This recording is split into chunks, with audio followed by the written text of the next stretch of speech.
किसी के सुख में काम दो या ना दो, लेकिन किसी के दुख में साथ जरूर दे देना चाहिए।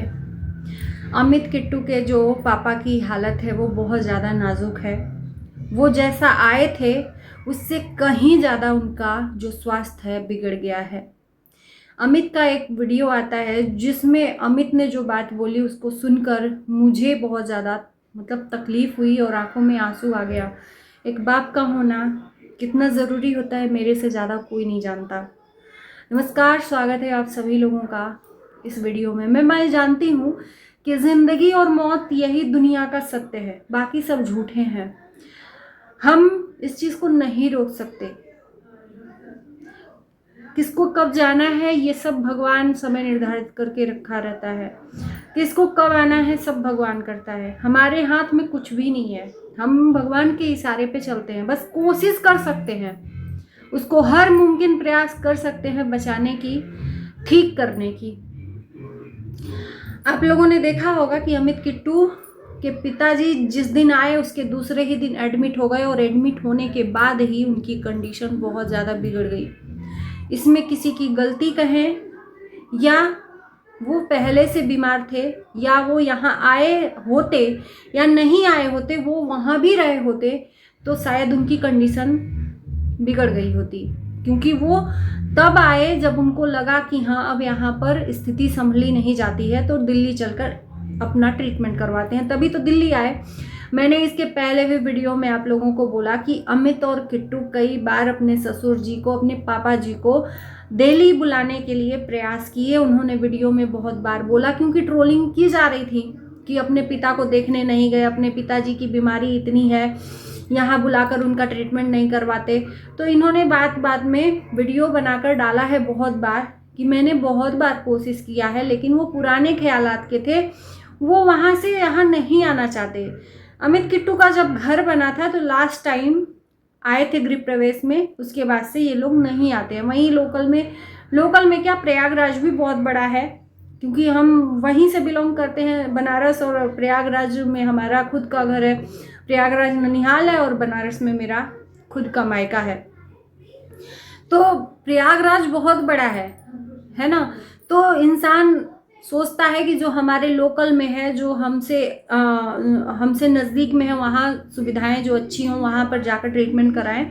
तो उसी तरह से अमित किट्टू के पिताजी भी प्रयागराज से अपना ट्रीटमेंट करवा रहे थे, या उनके बेटे बड़ी वाली बहू उनका देख रेख कर रहे थे। बट उनकी स्थिति ऐसी क्या हो गई कि वो जो कल तक बोलते थे कि हम दिल्ली नहीं आएंगे, वो आए ट्रीटमेंट करवाने बहुत फोर्स के बाद।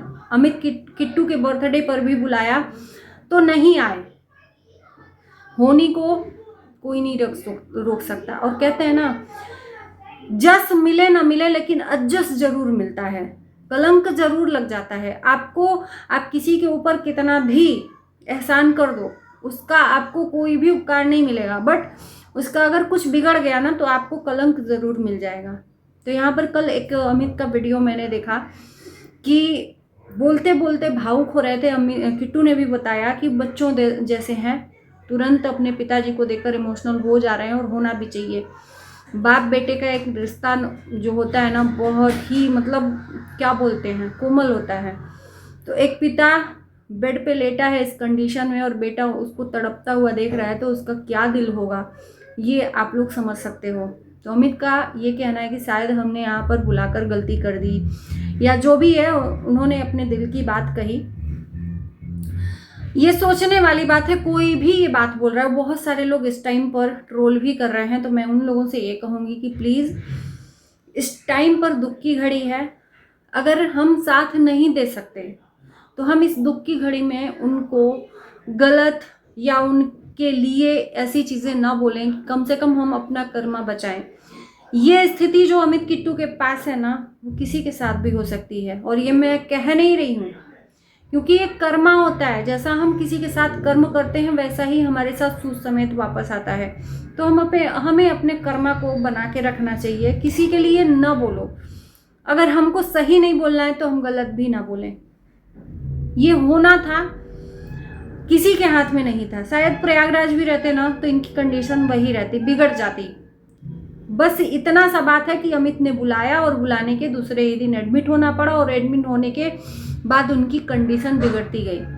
और कंडीशन क्या बिगड़ी है, किट्टू ने अपने वीडियो में बताया है कि उनकी किडनी और लीवर दोनों डैमेज हैं, और किडनी लीवर जब वर्क नहीं करता है और इस अवस्था में वो इतने बुजुर्ग हैं, उनका एक तो शरीर मतलब बीमारियों से गल गया है, क्षमता नहीं है कुछ बर्दाश्त करने की। और ये बात सही है कि जब से एडमिट हुए हैं तब से ज़्यादा उनकी स्थिति और डाउन हो गई है।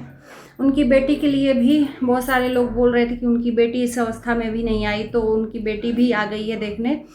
कल का अपडेट मैंने देखा कि किट्टू बोल रही हैं कि अब तो वो पहचान भी नहीं रहे हैं, कोई जा रहा है मिलने तो मुंह फेर ले रहे हैं। पहले बोलते थे, अब बोल भी नहीं रहे हैं। तो जो उनकी स्थिति है ना, वो मतलब धीरे धीरे ठीक होगी। डाउन तो हो गई है, तो जब बिगड़ी है तो बिगड़ने में टाइम नहीं लगता, बनने में टाइम लगता है। तो मैं यही माता रानी से प्रार्थना करूंगी कि माता जो पिताजी हैं उनके स्वास्थ्य को सही कर दें। माता जी का भी हालत, एक पत्नी और पति एक दूसरे का आधार होते हैं, किसी एक को कुछ होता है तो एक को तकलीफ होती है। तो अमित की जो मम्मी है उनके आंसू देखकर भी बहुत तकलीफ हुआ, क्योंकि इस दुख को वो समझ सकता है ना जो उस दुख में रहा हो, और मेरे से ज़्यादा ये दुख कोई नहीं समझ सकता, क्योंकि हमारा दुख अभी ताज़ा था। खैर, बस यही हम कहेंगे कि माता रानी जल्दी से स्वस्थ कर दें, जैसे आए थे उसी तरह से उनके पिताजी ठीक हो जाएं। सुसु पोटी उनका सब बेड पर ही हो रहा है। पहले आईसीयू से जनरल वार्ड में आए थे, फिर आते ही उनकी कंडीशन फिर से बिगड़ गई। ट्रीटमेंट में कोई भी कमी नहीं छोड़ा जा रहा है, पैसे रुपए सब अमित किट्टू लगा रहे हैं। एक अपने बहू और बेटे का फर्ज जो निभाना होता है वो निभाते हैं। तो इस टाइम पर मैं यही कहूँगी कि ये कंडीशन जो है अमित किट्टू के वजह से हुई है, तो ऐसा नहीं बोलना चाहिए। अमित किट्टू ने बहुत प्रयास किया बुलाने की, बहुत शायद पिताजी और माताजी पहले आ गए होते तो इतना ज़्यादा उनको प्रॉब्लम नहीं होती। पर वही है कि होनी को कोई नहीं टाल सकता, ये स्थिति होनी ही थी।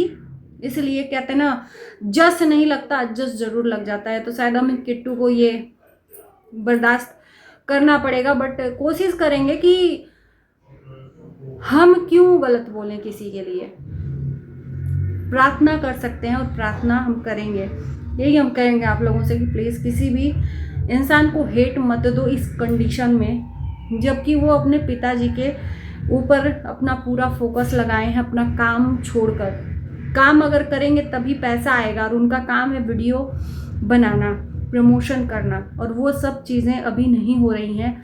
जिसके घर में लोग आए हैं, जिसके घर में इंसान एडमिट है हॉस्पिटल में, कंडीशन ख़राब है, वो कैसे काम कर पाएगा। तो बस हिम्मत देनी चाहिए, और मैं यही कहूँगी अमित किट्टू को कि हिम्मत रखिए, सब कुछ अच्छा होगा, सब कुछ ठीक करेंगी माता रानी। और इसी के साथ इस वीडियो को हम करते हैं यहीं पर। बस आप लोग प्रेयर करिए और कुछ मत कहिए।